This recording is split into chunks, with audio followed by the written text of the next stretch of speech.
yung buong mundo parang nag-shutdown.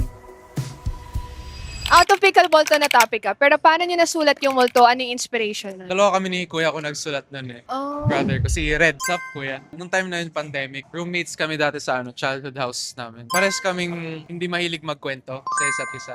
So, yung multo, naging outlet siya ng lahat ng mga naging frustrations namin. We recently lost someone na very close sa amin. Yung frustration din na may gusto kaming puntahan or gawin sa buhay namin pero hindi pwede kasi yung buong mundo parang nag-shutdown. So, imbes na parang kimkimin namin, sinulat namin sa multo. It's about yung regrets, what ifs mo. Naging sort of outlet na namin siya na after namin isulat, parang kuman yung pakiramdam na. Wow. You wrote a music that made you feel good. Parang naging hingahan nyo. Yes. And somehow this song has resonated with a lot of people. And I thought na it's all about love.